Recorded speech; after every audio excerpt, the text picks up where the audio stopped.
रामायण का एक प्रसंग है। कुंभकर्ण भगवान श्री राम से लड़ने के लिए चले। भगवान श्री राम अंतर्यामी सब जान गए। उन्होंने विभीषण जी से कहा, विभीषण तू रावण का छोटा भाई था, रावण को समझाया बुझाया लेकिन तुम्हारी बात को नहीं समझा। तूने अपना धर्म का परिपालन किया। अधर्म के रास्ते को जो पकड़ ले तो अभिभावक को उनको समझाना चाहिए। माता बैरी पिता शत्रु जेन बालोन पाठिता। माता पिता महाशत्रु है, महादुश्मन है, जो अपने बच्चे को सही शिक्षा प्रदान नहीं कर सकते, अपने बच्चे को सही दिशा पर नहीं ला सकते। उस बच्चे के लिए सबसे बड़ा शत्रु पिता है, सबसे भयंकर शत्रु उसकी मां है। माता भैरी पिता शत्रु जेन बालोन पाठिता। तुमने अपने बड़े भाई रावण को समझाया, तुम्हारा धर्म था समझाना, वह नहीं समझा, कोई बात नहीं। तुम्हारा भाई कुंभकर्ण वह भी तुमसे बड़ा ही है, एक बार उनको भी समझा दो। विभीषण ने कहा, अब कैसे समझाऊं, वह तो चल चुका है लड़ने के लिए। रावण तो सिंहासन पर बैठा हुआ था तो मैंने समझाने का प्रयास किया, बैठा हुआ तो समझा नहीं, और ये तो लड़ने के लिए आधे रास्ते में आ चुका है, यह कैसे समझेगा। भगवान ने कहा, मनुष्य को प्रयास करना चाहिए। सद प्रयास में मनुष्य को लगे रहना चाहिए। कर्मण्येवाधिकारस्ते मां फलेषु कदाचन, भगवान श्री कृष्ण का वचन है। कर्म करने में मनुष्य स्वतंत्र है, उसके फल में स्वतंत्र नहीं है। मनुष्य को सही कर्म में दिन रात कटिबद्ध होकर के लगे रहना चाहिए। फल मिले नहीं मिले उसकी कभी आकांक्षा नहीं करनी चाहिए। कर्तृत्व का अभिमान छोड़ करके कर्म फल की आकांक्षा का परित्याग करके कर्म करते रहना चाहिए। यह गीता का ज्ञान है, कर्म करते रहना चाहिए। एक बार भाई कुंभकर्ण को भी समझा दो। भगवान की बात मानकर विभीषण जी चले। रास्ते में ही कुंभकर्ण दिखलाई दिए। महिष खाए अरु मदिरा पाना, गर्जा वज्राघात समाना। बड़ा भयंकर उनका स्वरूप था। आप लोग भी देखते ही होंगे, जब आदमी शराब के नशे में होता है, गंदी गंदी चीजों को खा पी करके अपनी बुद्धि को विकृत कर लेता है, तब उनकी मुखाकृति कैसी होती है देखते ही बनता है। कुंभकर्ण का बड़ा ही विकृत स्वरूप विभीषण के सामने। फिर भी विभीषण जी कुंभकर्ण के चरणों पर माथा रख करके प्रणाम किया। जो भाई राम से लड़ने के लिए जा रहा है, उस भाई के चरणों पर माथा रखकर प्रणाम कर रहे हैं।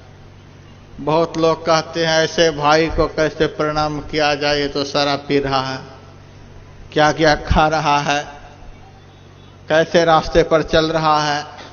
दुनिया किसी भी रास्ते पर चले, लेकिन हमें सही रास्ते पर चलना है। दुनिया कोई भी काम करे, हमें सही काम करना है।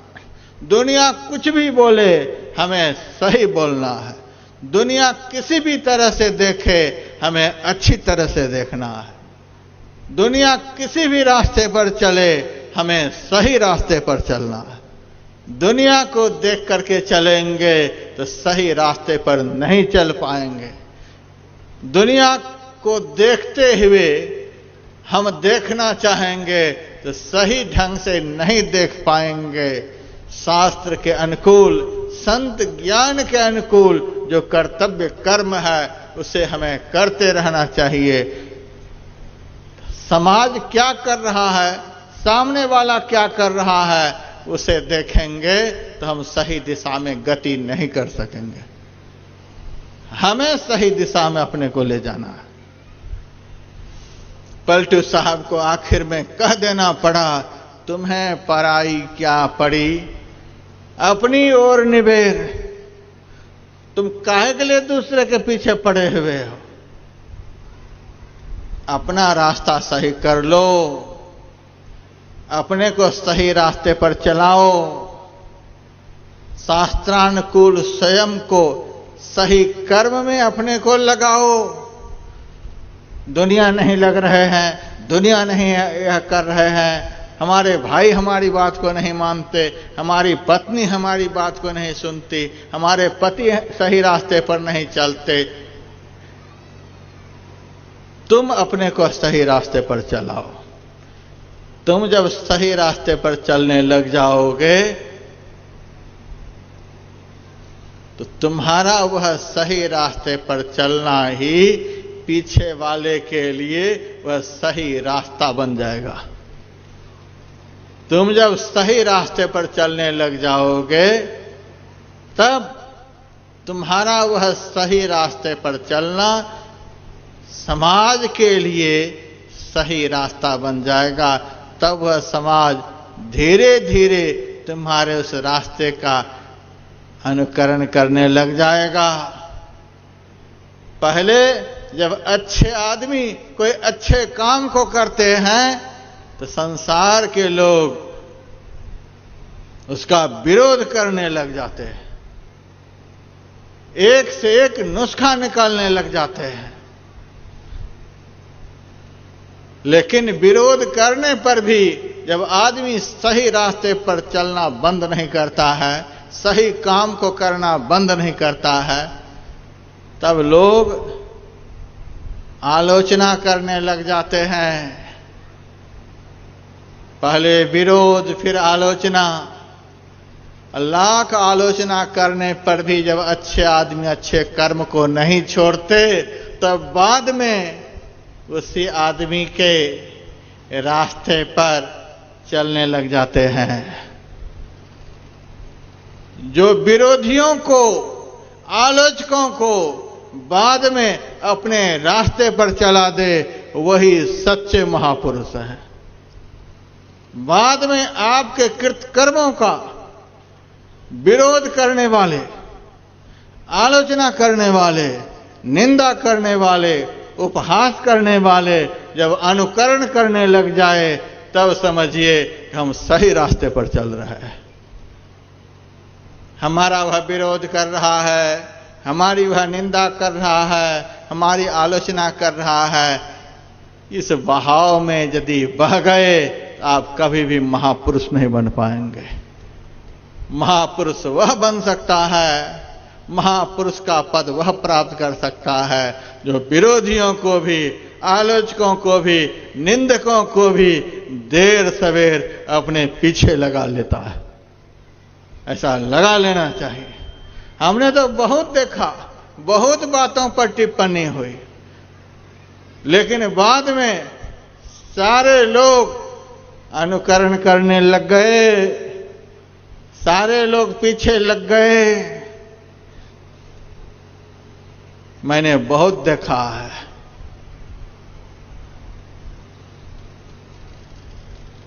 108 साल हमारी इस पवित्र संस्था को हो गई, लेकिन संस्था की ओर से मैंने देखा कि एक भी विद्यालय नहीं।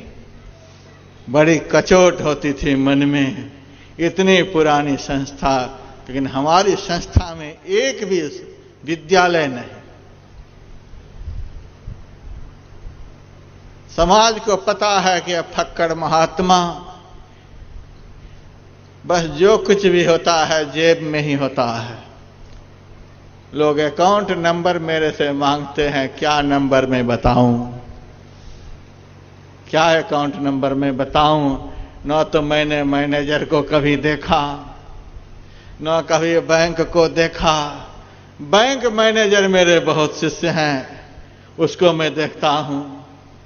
बैंक चलाने वाले मेरे बहुत सारे भक्त हैं, उन भक्तों को देखता हूं। लेकिन साधु बन करके बैंक देखूं, बैंक में खाता खुलवाऊं, पासबुक का दर्शन करता रहूं, कहां तो त्यागियों का भेष, कहां भोगियों का जीवन, तालमेल नहीं। फिर भी साधु का संकल्प परमात्मा पूर्ण करते हैं। साधु के विशुद्ध संकल्प को परमात्मा सिद्ध करते हैं। मेरे मन में कचोट होती थी, इतनी पुरानी संस्था, लेकिन हमारी संस्था को एक भी स्कूल नहीं। और संकल्प हुआ, और हमारे संकल्प को परमात्मा पूर्ण करते हैं। आप लोग कहेंगे आप गुरु महाराज का नाम नहीं ले रहे हैं, गुरु महाराज पूर्ण करते। हम गुरु महाराज से एक ही बार भीख मांगे हैं, दोबारा नहीं। प्रेम भक्ति गुरु दीजिए, बिनवों कर जोड़ी। इनके अलावे मैंने गुरु महाराज से कभी भी विद्यालय के लिए भीख नहीं मांगी, किसी भी बात के लिए नहीं भीख मांगी। दोबारा हम सदगुरु के सामने भीख मांगने के लिए नहीं गए। हां, गुरु महाराज की जस कीर्ति को बढ़ाने के लिए हम परमात्मा से भीख मांगते हैं। हमारे इतने महान संत सदगुरु की जस कीर्ति दुनिया में फैले, इसके लिए हमारे पवित्र संकल्प को आप सिद्ध करें। और उस संकल्प को परमात्मा सिद्ध करते